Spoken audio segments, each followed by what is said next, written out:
오늘 이사야서 31장, 32장 두 장을 묵상할 건데 약간 복잡한 부분들이 있어요. 그런데 좀 핵심을 위주로 간략하게 요약해서 말씀을 나누도록 하겠습니다.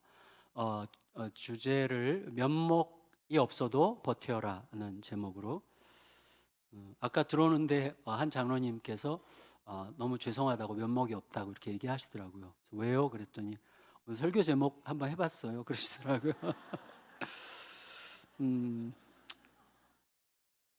근데 여러분 오늘 좀 대화로 시작하고 싶어요. 대화로. 그래서 제가 대화를 좀 만들어 봤는데 제가 A이고 여러분이 B예요. 제가 먼저 할게요. 왜 그동안 그렇게 뜸했어? 무슨 소리야? 내가 널 얼마나 기다렸는데.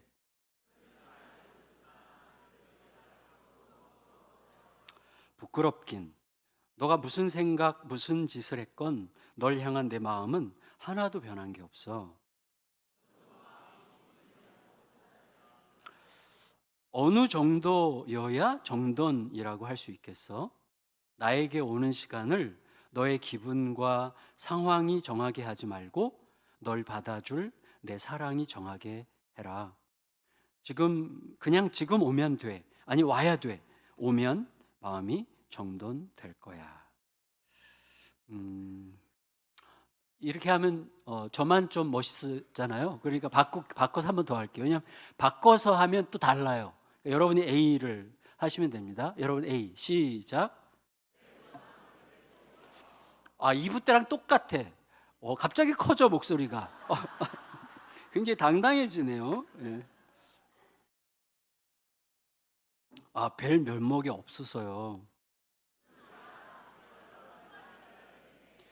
그러실 줄은 알고 있었지만 그래도 제가 스스로 너무 부끄러워서요.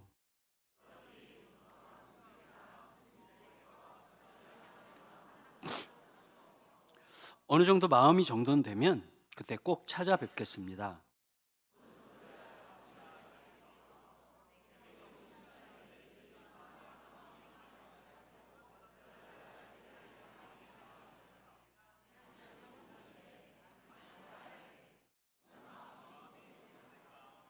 아멘.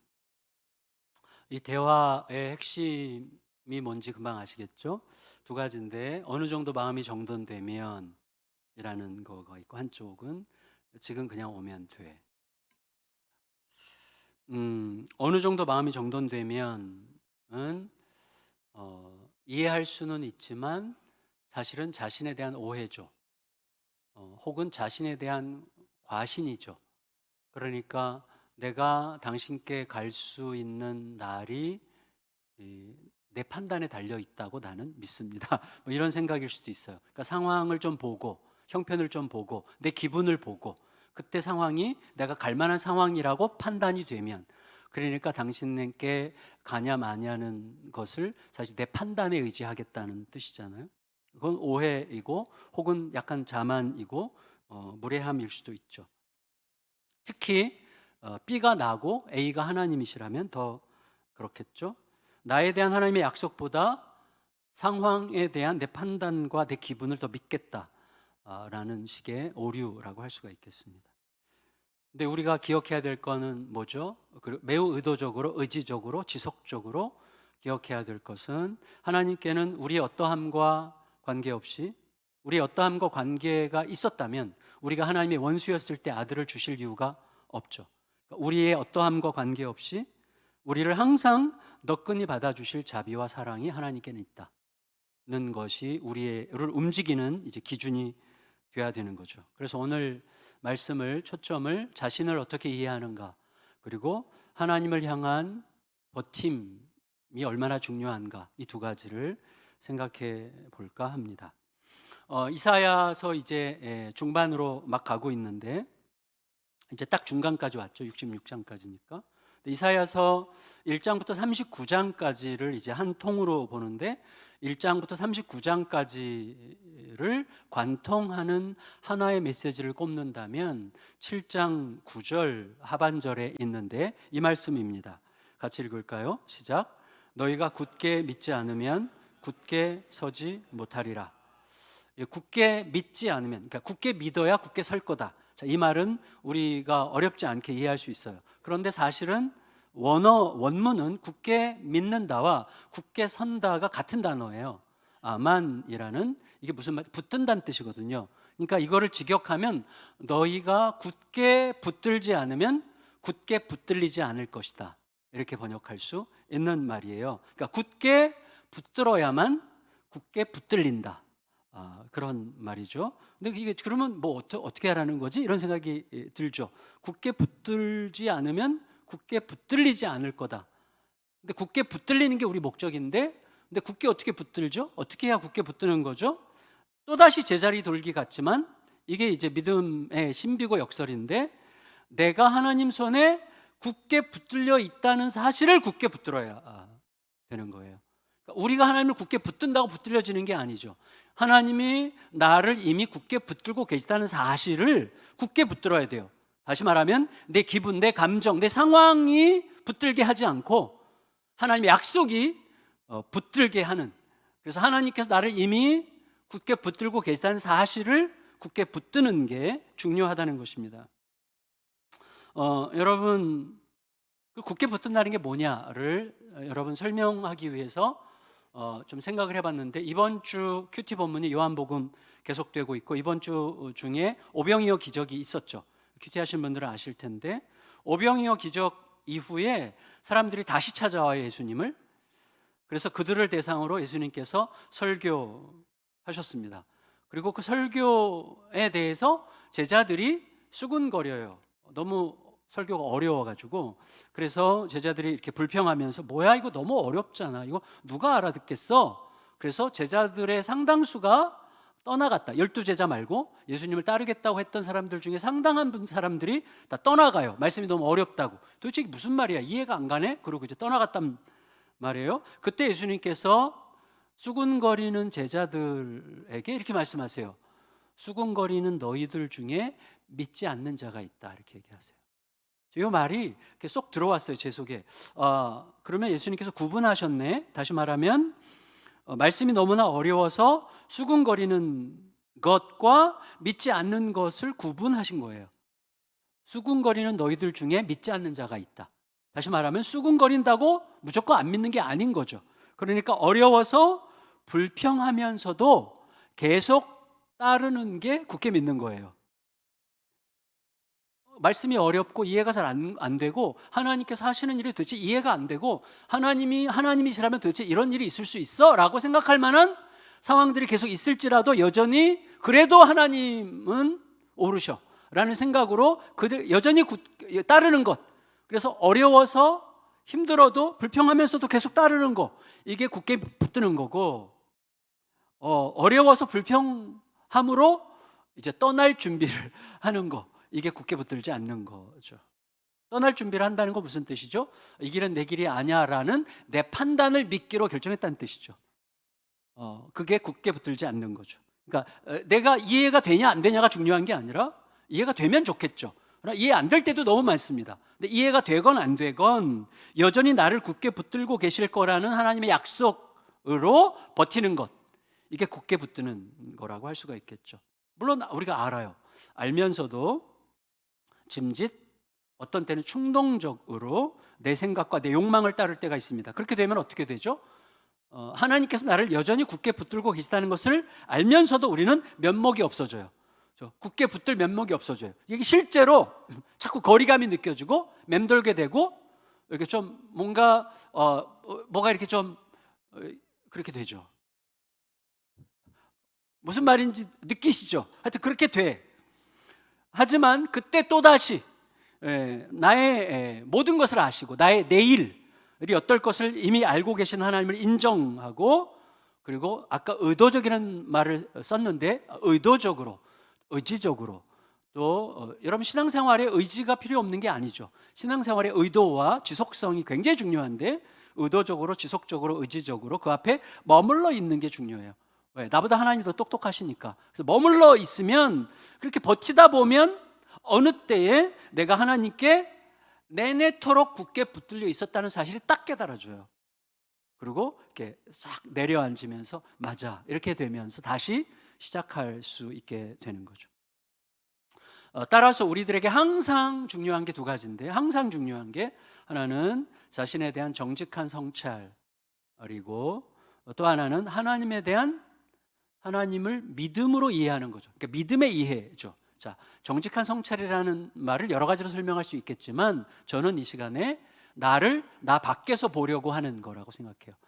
그러니까 타인의 시선으로, 무엇보다도 하나님의 시선으로, 하나님의 말씀에 비추어서 나를 들여다보려고 하는 것을 정직한 성찰이라고 할 수 있겠고, 하나님에 대한 믿음의 이해라는 것은 뭐냐면 이해되느냐 안 되느냐가 중요하지 않죠. 뭐 흔히 우리가 얘기하는 것처럼 부모님의 사랑 못 느낄 때도 있어요. 하지만 부모님의 사랑은 여전하죠. 내가 느낌에 달려 있지 않아요. 그분의 사랑은 여전하죠. 그러니까 정상적이라면, 그러니까 믿음의 이해라는 것은 어떤 거죠? 내가 이해가 안 돼도 믿을 수 있는 하나님이라는 게 진실이죠.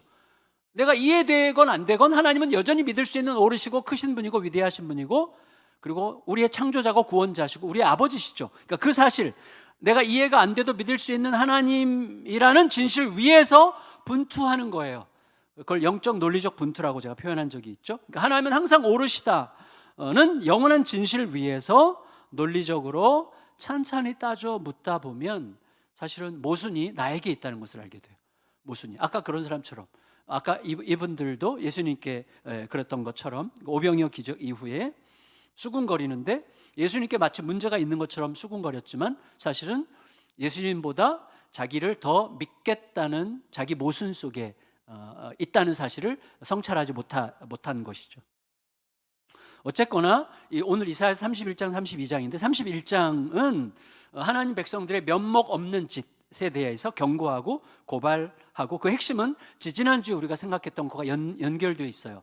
하나님이 왕이신데 왕이신 하나님께 묻지 않고 애굽에게 도움을 구하러 애굽으로 가는 히스기야 이야기인데, 근데 중요한 건 뭐냐면 면목 없는 짓을 저질렀는데 그보다 더 중요한 게 뭐냐면 그것에 대한 성찰이 없는 거예요. 그것에 대한 영적 논리적 분투가 없는 거예요. 그러니까 왕이신 하나님께 묻지도 않고 지금 애굽으로 가서 도움을 구하는 것에 대해서 하나님으로부터 지적을 받고 나서야 이게 뭔가 잘못이 됐는구나 라고 생각함에도 불구하고, 해야 됨에도 불구하고 그것을 끝까지 밀고 가. 그런 문제예요. 그러니까 성찰이 없는 거죠. 하나님이 답이 될 수 없다는 선언이죠. 잘못하면 하나님은 답이 될 수 없다는 생각을 하기 때문에 하나님께 묻지 않고 애굽이 우리를 도울 수 있을 거라고 생각하는 거죠. 애굽이 하나님보다 크고 강한 거죠, 내 마음속에서. 그러니까 그렇지만 애굽은 답이 안 되죠. 그러니까 하나님이 답일 수 없다는 식으로 하나님을 하찮게 여기면서 사실은 정답이 아닌 오답을 정답인 것처럼 착각하며 달려가는 미련함을 저지르게 되는 것이죠. 그런 행동 자체가 이미 저주인 거죠. 그러니까 우리가 자세히 성찰해 보지 않으면 우리도 모르는 사이에 굉장히 저주스러운 상태 속에서 헤매는 거죠. 계속 그 자리에서 맴도는 거죠. 많은 병거와 강한 마병, 우리로 치면 돈, 권력, 군사력, 미사일만 있으면 다 될 것처럼 모든 상황에 답이 되신 하나님의 손을 뿌리치는 거죠. 그래서 우리가 히브리서 2장 14절 말씀처럼 이 모든 어떤 그 우열을 가리려고 하는, 그리고 어떤 것이 더 강한 힘이 될 것 같이 생각하는 모든 것 밑바탕에는, 저 파고 들어가면 뭐가 있어요? 죽음에 대한 두려움이 있는 거예요.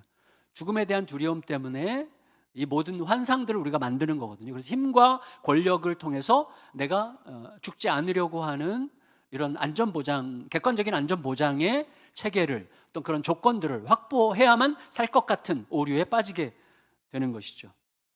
그래서 그렇게 함으로써 결국은 모든 상황에 궁극적인 답이 되시는 하나님의 손을 나도 모르게 뿌리치게 되는 거죠. 그래서 하나님은 이렇게 말씀하세요. 2절 상반절에서 여호와께서도 지혜로우신즉 재앙을 내리실 것이라. 이거를 다른 말로 좀 약간 시니컬하게 번역하면 이런 말일 수 있어요. 있잖아, 하나님도 좀 아시거든. 너희 잔머리가 아무리 잘 돌아간들 하나님의 미련함이나 따라가겠어? 이런 말일 수 있는 것이죠. 그러니까 우리 자신을 잘 들여다보고 또 서로 그런 대화를 많이 나눌 필요가 있는 거죠. 그러니까 왜 그런 일을 하는가? 왜 이런 미련함에 빠지는가? 이유는 본질에 대한 오해에서 시작되는 거죠. 본질을 오해하고 있습니다. 3절, 우리의 본질에 대해서 하나님께서 이렇게 고발하시는데 읽겠습니다. 시작. 애굽은 사람이요 신이 아니며 그들의 말들은 육체요 영이 아니라 여호와께서 그의 손을 펴시면 돕는 자도 넘어지며 도움을 받는 자도 엎드러져서 다 함께 멸망하리라. 지지난주에 제가 이런 말씀 드렸는데 기억나세요? 우리가 지나치게 다급해지고 조급해지고 막다른 골목이라고 확신하게 되면 나에게 도움을 줄 것 같은 어떤 대상에게 신성을 부여하는 경향이 있다, 이런 말씀을 드렸어요. 그래서 이 애굽을 신성화하는 거예요. 어떤 내게 도움을 줄 어떤 대상들을 신성화해요. 그래서 이 어려움과 난관을 타개시킬 수 있는 유일한 힘이 그라고 내가 의미를 자꾸 부여하는 건데, 하나님은 뭐라고 말씀하십니까? 사람은 아무리 탁월해도 사람일 뿐이야. 말은 아무리 대단해도 고깃덩이일 뿐이야, 이렇게 말하는 것이죠. 애굽하면 애굽의 힘은 말의 힘이고 병거의 힘이거든요. 호흡이 끊어지면 유기물 거름재료가 될 거고, 지금도 우리들은 정해진 시간을 향해서 달려가고 있죠. 그 정해진 시간이 되면 우리도 유기물 거름덩이가 되겠죠. 물론 이제 지금 예수 그리스도의 부활의 관점으로 이제 생각하지 않고 지금 우리의 상황을 얘기하는 거죠. 그러니까 우리들의 본질을 파악해야 되는 것이죠. 우리가 의지하는 대상이 사실은 너무나 무기력하고 사실은 도움이 안 될, 그리고 우리가 결국은 나중에 배신을 느끼게 될 수밖에 없는 대상이라는 사실을 잊지 말거라, 이렇게 얘기하시는 것이죠. 그리고 무엇보다도 이렇게 본질을 헤아리려고 할 때 내가 누군지를 제대로 이해해야 되는 것이죠. 그러니까 제가 말씀 전에 한번 말씀드린 적 있죠. 제가 체질이 원래 팔체질에서 수음 쪽이었는데 다른 방식으로 조사를 해봤어요. 양자역학 방식으로 조사를 해봤더니 토양이에요. 그 수음과 토양은 정반대거든요. 음식이 정반대예요. 저는 평생 수음에 해당하는 음식 위주로 몸을 따뜻하게 하는 인삼, 그다음에 뭐죠? 개고기, 그다음에 개고기 열심히 안 먹었죠. 양고기, 이런 거, 닭고기, 속을 따뜻하게 하는 생강, 이런 거 위주로 많이 먹었는데 이게 제 체질이 아니라는 거예요. 그래갖고 이제 토양에 맞게 먹기 시작하면서 제가 조금씩 달라지는 걸 느끼거든요. 이게 사람 건강할 땐 잘 모른대요. 하여튼 몸이 약할 때는 체질에 맞게 먹는 게 중요하다는 거 다 아는데, 중요한 건 뭐냐면 되게 재미있는 얘기를 들었는데, 위장이 굉장히 강하게 태어난 위장이 강한 체질이 위암에 가장 많이 걸린다. 네, 이런 얘기를 제가 그 한의사로부터 직접 들었는데, 이유는 너무 자신 있게 먹어서예요. 그러니까 위장이 강하니까 너무 자신 있게 먹어. 그러니까 뭐예요? 내가 어떤 체질이냐를 아는 게 아닌 거죠. 내가 그것을 얼마든지 오남용할 수 있는 존재라는 걸 아는 게 아는 거죠. 그러니까 내가 누군지를 알아야 되는 거죠. 그러니까 내가 누군지를 알아가는 것은 끝이 없어요. 계속해서 파악해 가야 되는 것이죠. 오병이어 기적으로 다시 돌아가면, 오병이어 기적 후에 사람들이 물었어요. 예수님께 뭐라고 물었냐면, 요약하면 이거예요. 구원자라면 먹고 사는 문제부터 해결해 줘야 되는 거 아닙니까? 이렇게 물은 거예요. 구원자라면 먹고 사는 문제부터 해결해 줘야 되는 거 아닙니까? 라는 식으로 물었을 때, 그거는 구원자이신 메시아에 대한 질문이라기보다는 자기에 대한 오해에서 비롯된 질문이죠. 왜냐하면 먹고 사는 문제가 해결되면 그래 행복할 수 있다는 거예요? 아니잖아요. 극단적으로 말하자면 감옥에서도 먹고 사는 문제는 해결할 수 있어요. 그러나 아무리 슬기로운 감옥 생활을 한다고 해도 감옥에서 행복하기는 어려워요. 그리고 감옥에서 벗어나면 행복합니까? 아니죠. 우리 다 감옥 밖에 있지만 감옥 밖에서도 얼마든지 불행한 일이 많아요. 그렇죠. 얼마든지 불행한 일이 많아요. 여러분, 이게 우리가 아는 게 중요해요. 뭘 아는 게 중요하죠? 완벽한 행복은 없다는 걸 아는 게 중요하고, 완벽한 행복이 없다면 완벽한 불행도 없는 거죠. 모든 불행은 다른 얼굴을 갖고 있어요. 우리를 새롭게 할 수 있는 얼굴이 있는 거예요. 완벽한 불행도 없고 완벽한 행복도 없는 거예요. 우리의 진짜 감옥은 뭐예요? 내가 누군지 모르는 거죠. 내가 누군지를 제대로 모르는 게 감옥이에요. 그 감옥에서 벗어나지 못하는 한 어떤 객관적 조건이 충족된다고 해도 우리들은 진짜 행복한 길, 자유한 길, 진짜로 만족한 길을 찾을 길이 없는 거죠. 근데 그 길을 가르치시는 유일하신 분이 바로 우리 예수님이신 거죠. 네, 그것 때문에 우리가 여기 있는 거 아닙니까? 여러분, 서점에서 지난주 수요일 날 이제 어떤 대화 공동체 모임이 있어서 이제 그 합정역 근처에서 몇 사람이 모였는데, 그때 이제 1시간 정도 제가 빨리 가가지고 교보문고가 거기 있더라고요. 그래서 교보문고에 가서 쭉 돌아보는데 어떤 책이 눈에 쏙 들어왔어요. 그 책 제목이 당신은 태어나겠다고 선택하지 않았다라는 책이었어요. 그래서 그 책을 이제 1시간 정도 이렇게 선체로 이렇게 쭉 봤는데, 핵심은 뭐냐면 태아의 동의를 받지 않고 출생하는 비윤리성을 고발하는 이제 이게 이제 소위 반출생주의라는 장르인데, 다시 말하면 태아의 동의를 받을 수 없죠. 그러니까 무책임하게 생명들을 낳는 게 문제다, 뭐 이런 식의 이제 반출생주의라는 게 있는데, 자, 이 책에서 막 그럴듯해요. 그런데 문제는 뭐냐면 이 책이 이제 논조가 그렇게 갈 수밖에 없어요. 인생에 무슨 의미가 있겠냐? 우리가 모르도 모르는 사이에 내가 선택하지 않은 건데, 그냥 태어나 버린 건데 인생에 무슨 거대한 우주적인 의미 따위가 있는 건가? 이런 질문하는 거예요. 그렇지만 우리 이미 태어나 버렸다. 그러므로 이미 태어나 버린 각 존재가 스스로 부여하는 의미가 있을 뿐이고, 우리는 자신이 누군지는 몰라도 태어난 이상 몸부림을 할 수 있지 않겠냐, 뭐 이런 식의 이제 하소연인데 되게 허전하게 느껴졌어요. 근데 오늘 이제 이사야서 말씀을 다시 보면서 말씀에서 하나님께서 말하고자 하는 핵심은 이거예요. 요약하자면 이겁니다. 같이 읽겠습니다. 시작. 만물은 쓰러져가는 육체일 뿐이나 영이신 하나님은 영원히 신실하시다. 그가 우리를 품고 계신다. 그러니 너의 생각보다 큰 그 사실이 실감나지 않는 시간에도 붙들거라. 예. 이렇게 말씀하시는 분이 우리 하나님이세요. 그러니까 오늘 말씀에 따르면 하나님이 어떤 분이시냐면, 자기 백성의, 조금 아까 우리가 시작할 때 읽었는데, 자기 백성의 원수의 목덜미를 물고 절대 놓지 않는 사자로 자기를, 이사야를 통해서 소개하시고, 날개 아래 새끼를 품어서 반드시 지켜내고야만은 독수리로 하나님이 비유되고 계십니다. 따라서 어떤 아수르의 위협도, 지금 아수르의 위협 때문에 애굽에게 도움을 청하러 가는 거거든요. 근데 어떤 아수르의 위협도 두려워할 필요가 없어. 어떤 애굽도 너의 도움이 되지 않을 뿐만 아니라 그런 도움 필요 없어, 이렇게 말씀하시는 거예요. 더구나 하나님은 오늘 우리에게 어떻게 소개하시는가 하면, 우리가 뭔가 변화된 조짐을 보여야만, 우리가 회개하고 막 하나님 앞에 뭐 변화된 것 같은 막 신용을 해야만 비로소 당신의 자비를 베푸시는 분이 아니라, 먼저 당신의 자비를 베풀어 우리를 먼저 품어 그 자비가 우리로 하여금 회개하게 하시는 분이라는 것을 잊지 말거라 라고 말하는 거예요. 하나님의 은혜 안에 버티고 머무르라는 것입니다. 내가 뻔뻔하게 느껴지면 어때요? 면목이 없으면 좀 어때요? 그 은혜 안에 머물러 버티라고 말하고 있는 것입니다. 그걸 기억하라는 거예요. 따라서 이스라엘이 선택해야 될 길은 너무나 분명해요. 그 사자, 그 독수리와 무조건 한편 되라는 거예요. 그 사자와 독수리, 애굽이랑 어차피 애굽은 배신할 거야.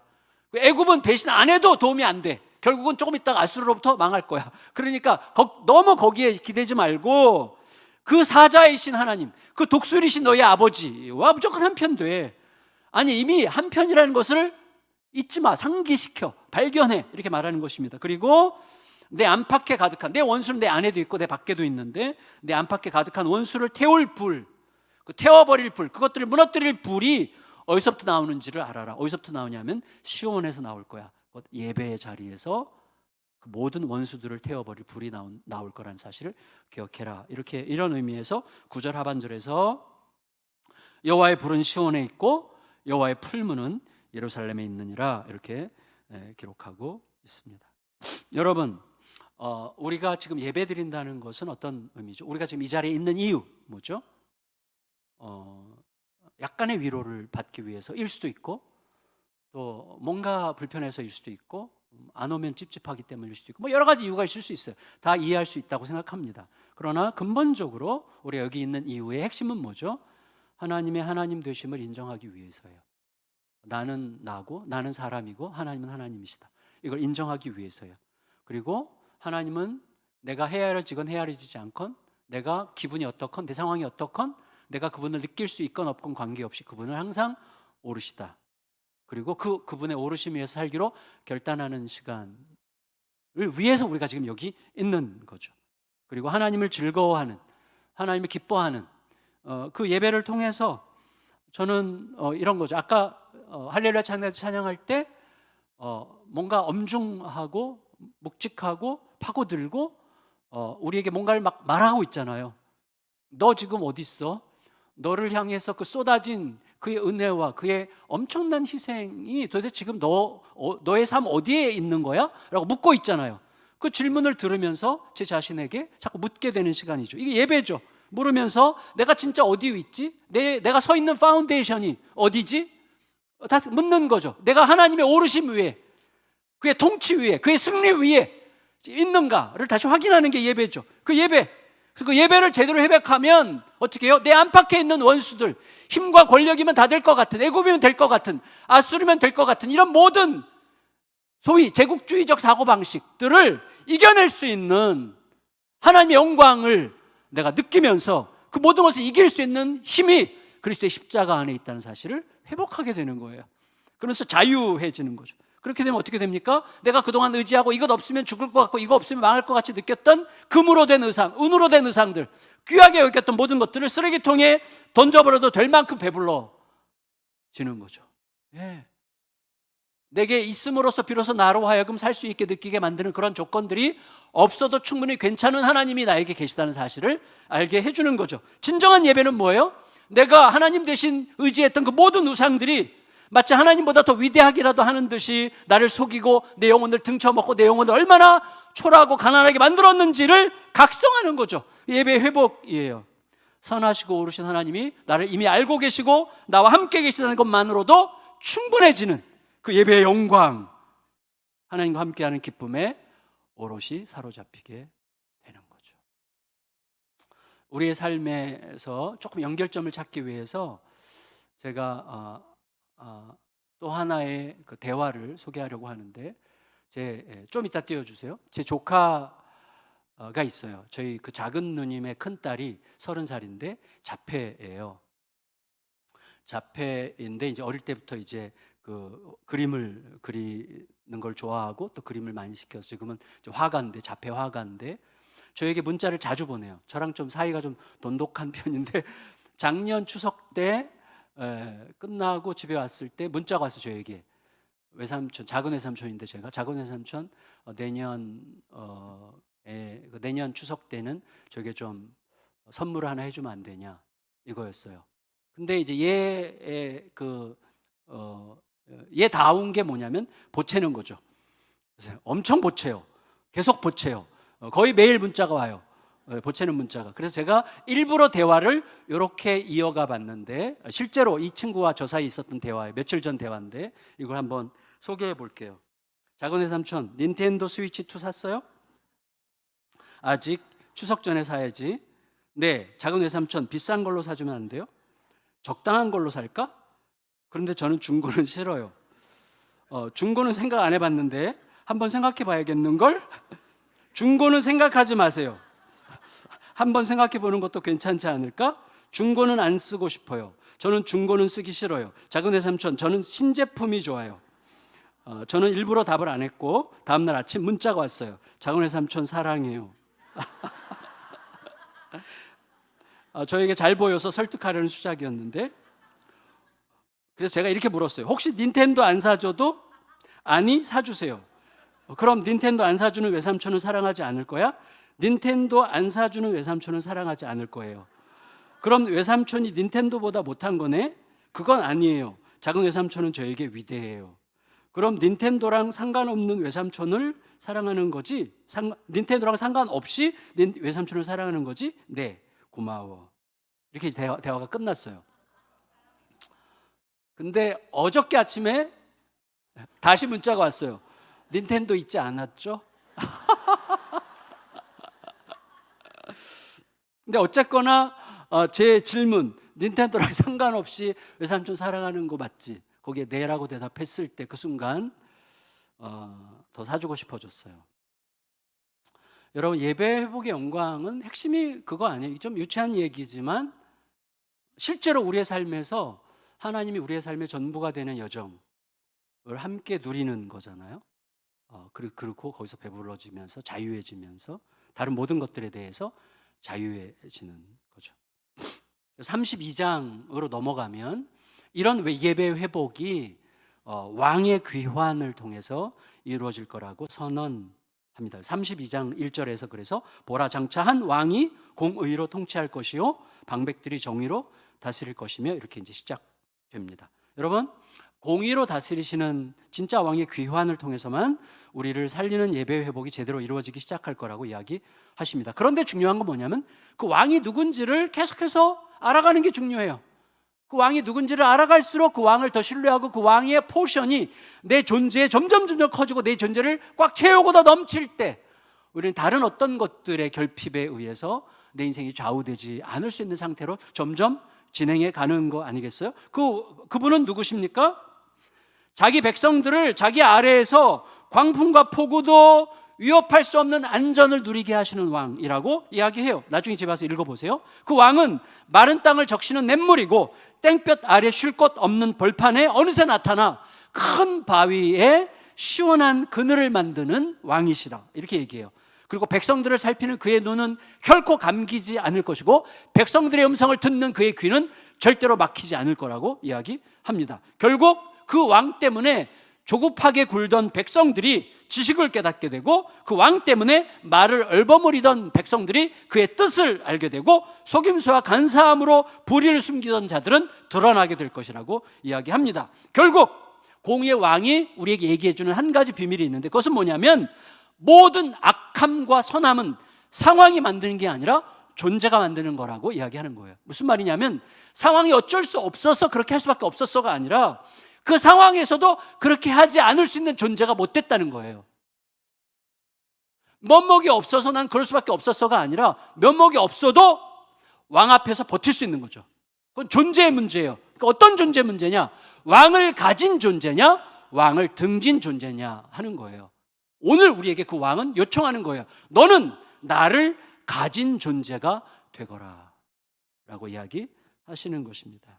그게 우리의 모든 것을 결정해 왔고 앞으로도 결정할 거라고 이야기하고 있는 거예요. 그렇다면 오늘 본문의 시점에서 이사야서의 이 기록을 읽고 있는 그 시대 사람들은 진짜 왕의 오심을 갈망하며 기다려야만 했겠죠. 근데 오늘 우리들은 이미 왕이 오셨다는 사실을 다시 기억해야 되는 것이죠. 이미 왕이 오셨고 그 왕이 내 현실 한가운데 함께 하신다는 사실에 대한 믿음이 다시 일깨워져야 되는 것이죠. 그걸 다시 늘 재발견해야 되는 것입니다. 그 믿음은 반드시 행동으로 나타나게 될 것입니다. 여러분 기억하십시다. 우리들은 늘 면목이 없는 일을 저지르곤 합니다. 그런데 우리의 그 입장, 면목이 없어서요. 내가 무슨 아직 술도 못 끊었어요. 어떤 분은 또 내가 담배를 아직 못 끊어가지고 제가 얘기했죠. 우리 교회에 흡연실 만들어 드릴 테니까 오라고. 그 담배 따위가 뭐길래 하나님을 만나는 길을 방해하냐고. 교회에 와서 피우라고. 담배 아무 상관이 하나님과 만나는 게 훨씬 더 중요하다 이렇게 말한 적도 있는데 여러분 기억하셔야 돼요. 면목 없는 일을 저지르지만 그보다 더 중요한 거, 그 입장보다 더 중요한 게 뭐라고요? 내가 널 얼마나 기다렸는데 라고 말씀하실 왕의 사랑과 그의 선하심이 훨씬 더 크다는 사실을 잊지 않는 거예요. 이걸 기억하는 게 너무 중요합니다. 면목이 없더라도 버티셔야 됩니다. 그 왕은 오늘도 반드시 오셔서 이미 그가 내 곁에 계속 계셨다는 사실을 발견하게 해주실 거예요. 내가 느끼느냐 못 느끼느냐 그게 중요한 게 아니에요. 여러분 누가 이런 말을 남겼어요? 참 재밌는 말인데 같이 읽겠습니다. 시작. 강물은 굽이쳐 흘러도 바다로 가는 걸 포기하지 않는다. 여러분 현실이 아무리 거칠게 요동친들 결국 우리는 하나님의 은혜의 바다를 향해서 계속 가고 있는 중이에요. 절대로 잊지 마시기 바랍니다. 마지막으로 한 가지 우리가 주의해야 될 것을 이야기해요. 경고하는데 32장 9절에서 11절까지입니다. 32장 9절 11절 함께 읽을까요? 시작.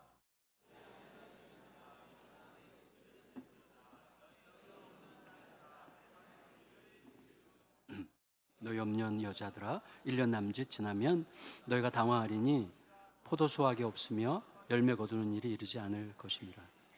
너희 안일한 여자들아 떨지어다 너희 염려 없는 자들아 당황할지어다 옷을 벗어 몸을 드러내고 배로 허리를 동일지어다. 언제 여유가 생깁니까? 하나님으로 배부를 때 여유가 생깁니다. 그러나 또 여유가 생길 때가 있어요. 뭐죠? 누가복음 12장에 나오는 그 부자 영감이죠. 영감인지 모르겠지만 부자죠. 그래서 내가 이제 몇 년 동안 편안하게 먹고 쉬고 마시고 즐길 만큼 충분히 확보해 놨으니까 내 영혼아 좀 이제 쉬어도 된다, 이거죠. 다시 말하면 내가 스스로 내 안전을 확보했을 때는 안일해져요. 그래서 그때 그에 대해서 예수님께서 뭐라고 하셨습니까? 너 영혼아 참 불쌍하고 가난하구나. 너의 영혼을 오늘 밤에 도로 찾으리니 그러면 그 모든 게 누구께 되겠냐, 이렇게 얘기하죠. 그러나 하나님이 내 만족의 이유가 되시면 오늘이 끝이어도 상관이 없어요. 오늘이 끝이면 나는 그의 품에 영원히 더 영광스러운 상태로 들어갈 거기 때문에 어떠한 손실도 사실은 손실이 아니게 되는 거예요.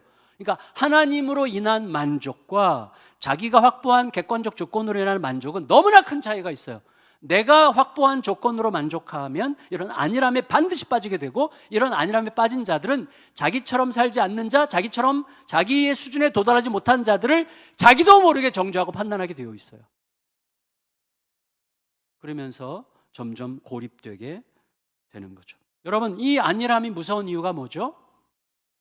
알 수 없는 시간에, 의식하지 못하는 때에 이미 우리 안에 들어오는 거예요. 이미 내가 의식하지 못해. 근데 어느새 들어와 있어요.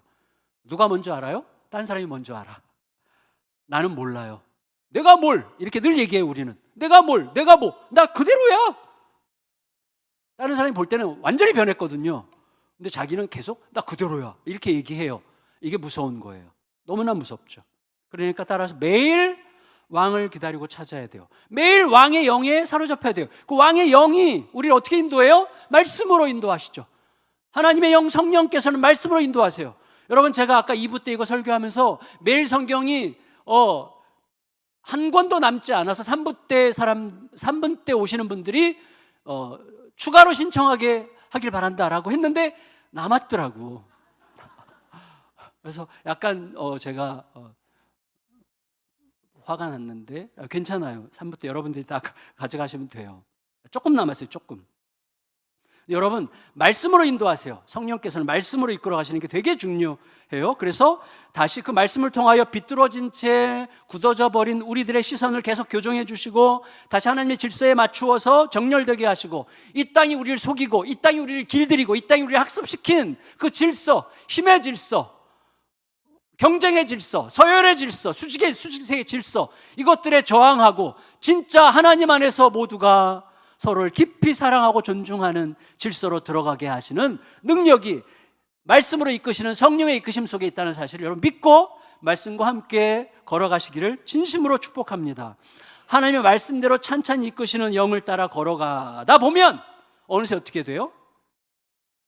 여러분, 제가 찾아봤어요. 430년 전 이 땅에 화성, 여기 임진왜란이 여기까지도 왔고, 임진왜란 때 여기가 한양으로 가는 길목이었기 때문에 많은 피가 흘렀어요.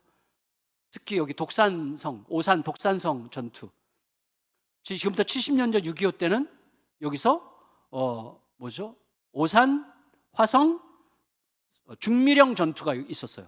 그래서 엄청나게 많은 피가 흘려졌어요. 그런데 이 땅에서 우리는 지금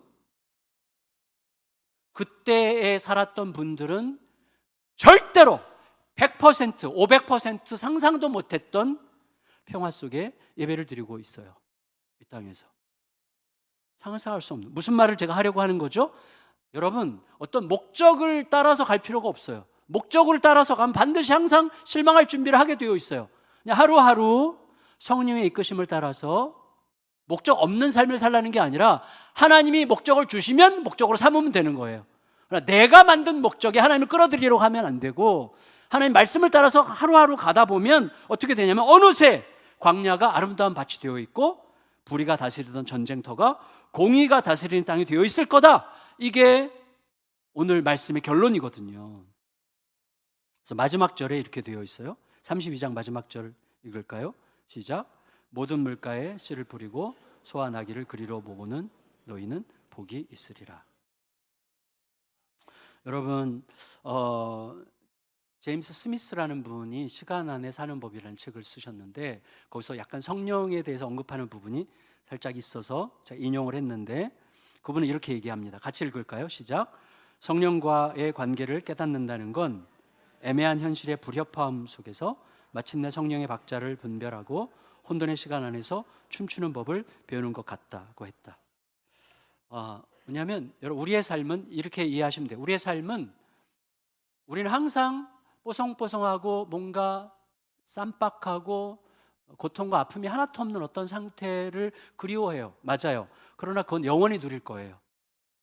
어차피 영원히 누릴 거야. 그러니까 너무 그리워하지 마세요. 어차피 영원히 누릴 거야. 이 땅은 뭐냐면 어차피 우리는 경계선 위에 있고 혼란 속에 있고 뭐 사이에 끼어 있고 뭔가 질퍽거리고 혼란스러워요. 저도 지금 컨디션이 별로 안 좋아. 근데 아까 여기 내려올 때 그렇게 기도해서 하나님, 이 안 좋은 컨디션이 정상입니다. 이걸 정상으로 받아서 그냥 이 위에서 즐겁게 사는 법을 배우겠습니다. 그렇게 기도했어요. 그러니까 지금 막 즐거워. 자, 2부 때보다 더 즐거운 것 같아요, 마음이. 맞죠? 2부 때보다 더 즐겁죠, 제가. 약간 업됐죠? 예. 왜 그렇지? 성령의 박자를 탄 것 같아. 그러니까 여러분, 혼돈 속에서 우리가 중요한 건 성령의 박자를 타야 돼. 제가 2부 예배 끝나고 올라갔더니 대구에서 한 목사님이 저에게 문자를 보냈어요. 우리 2부 예배를 드렸대요. 자기는 11시 예배를 해서 예배를 드렸는데 자기가 오늘 설교 시간에 말하려고 했던 걸 제가 설교 시간에 딱 얘기해가지고 자기가 깜짝 놀라서 보냈다는 거예요. 네. 이거 작전이 아닐까 이런 생각을 하긴 했는데 그래도 하여튼 너무 고마웠어요. 성령의 박자를 분별해야 돼요. 혼돈의 시간 안에서 성령과 함께 춤추는 법을 배워가야 돼요. 이게 말씀이 우리를 그렇게 이끌어 가거든요. 여러분, 정말 말씀을 가까이 하셔야 됩니다. 성령의 박자를 눈치채고 그 박자에 맞추어 춤을 추듯 하루하루를 살아가는 동안에 어느새 우리는 그 혼돈스러운 땅이 갑자기 평화로운 땅이 되고, 언제 이 땅이 이렇게 됐지? 언제 여기가 그렇게 변했지? 언제 내 삶에 이런 평화가 찾아왔지? 박윤희 권사님 평화롭죠 지금. 예. 언제 내 삶에 이렇게 평화가 찾아왔지? 이렇게 느끼게 되는 거죠. 어느 순간 그런 날이 오는 거예요. 어느새 발견되는 거예요. 말씀을 마칠게요. 여러분, 우리는 믿지 않으면 알 수 없어요. 그렇죠? 믿어야만 알게 돼요. 하지만 동시에 알아야 믿을 수 있어요. 예. 내가 모르는 걸 어떻게 믿어요? 믿게 되는 거죠. 믿게 되면 알려지고 알아가면서 더 믿음이 강화되는 거죠. 그런데 알려면 따라야 돼요. 예수님께서 오늘 오늘 큐티가 뭐예요? 요한복음 7장 17절에서 이렇게 말씀하셨어요. 같이 읽겠습니다. 시작. 사람이 하나님의 뜻을 따르려 하면 내 가르침에 어디서 왔는지 알리라. 따르려 하면 알게 되는 거예요. 따라야 알게 돼요. 그럼 따르려면 어떻게 돼요? 내 필요보다 예수님의 필요가 우선이어야 돼요. 이게 문제예요. 무슨 말이냐면 우리는 놀라울 정도로 내 필요가 항상 예수님의 필요보다 중요해요. 놀라울 정도로. 심지어 예수님의 필요가 뭔지 묻지도 않아. 내 필요를 예수님도 좋아하셔야만 할 거예요 라는 식으로 생각을 해요. 그래서 우리는 예수님의 필요의 박자를 맞추기가 어려워요. 이 상황에서 진짜 예수님께서 필요로 하시는 게 뭐죠? 이렇게 박자를 맞춰가는 게 너무너무 중요합니다. 저는 쉽지 않았어요. 왜? 저는 굉장히 충동적이고 즉흥적이고 감정에 충실한 기질이기 때문에 저는 사람들이 그렇게 안 보는데 실제로는 굉장히 충동적이고 감정적이고 다혈질이고 그렇거든요. 다혈질은 이해하실 거예요. 말하는 거 보면. 그래서 제가 예수님의 필요를 생각하는 게 너무 어려웠어요. 그래서 기도를 어떻게 했는가 하면, 주님, 제 감정, 제 충동성, 제 즉흥성이 가장 먼저 주님의 필요에 반응하게 해주세요. 그래서 오히려 저의 이러한 좀 안 좋은 기질, 안 좋다기보다는 좀 제가 별로 원하지 않는 어떤 이런 기질이 주님을 따르는데 오히려 장점이 되게 해주세요. 이 즉흥성이, 이 감정적인 게, 이 재빠르고 막 빨리 판단하는 게 오히려 주님의 필요에 가장 먼저 반응하게 해주세요라고 기도를 하고 있는데 아마 그렇게 들으실 줄 확신합니다. 결국 우리들은 내 필요보다 주님의 필요를 의도적으로 생각할 수 있을 때 따를 수 있고, 예수님을 따르는 동안에 더 알아가게 되고, 알아가게 되면서 더 믿어지고, 더 믿음으로 더 잘 알게 되는 이런 복된 순환을 계속하면서 그 나라를 향해 가고 있는 중이죠. 그렇게 되면 두드러진 현상이 나와요. 이게 이제 정상적으로 작동하면 내 힘으로 뭔가를 꼭 이뤄내야 되겠다는 생각이 약해져요. 하나님이 하시니까 내 힘으로 뭔가를 이뤄내야만 비로소 만족할 수 있을 것 같은 생각보다는 예수님과 함께 있는 게 더 좋아요. 예수님과 함께 있는 게 더 기뻐져요. 뭘 하든지 간에 모든 일은, 아까 시작할 때 이신영 목사님이 그렇게 얘기했지만 제 오늘 설교의 결론인데, 내가 하는 모든 일은 오직 한 가지 일이에요. 수만 가지 일을 하더라도 한 가지 일이에요. 오직 그리스도를 더 사랑하고 그 사랑을 더 확장하는 일, 한 가지 일만 하는 거예요. 그럼 모든 일이 다 평화로워집니다. 모든 일이 다 자연스러워집니다. 굉장히 기쁨의 일이 되는 것이죠. 닌텐도 스위치 2가 아무리 좋긴 해도 그게 없어도 될 만큼 삼촌이 더 좋아집니다. 그때 주어지는 자유와 만족이 우리를 살게 하는 거죠. 내려놓을 수 있고 내려놓고 싶어지고, 하나님은 우리를 그 자유와 만족과 기쁨으로 지금 초대하고 계시고, 우리는 예스라고 대답하도록 하십시다. 그 은혜가 우리 가운데 충만하기를 예수님의 이름으로 축원합니다.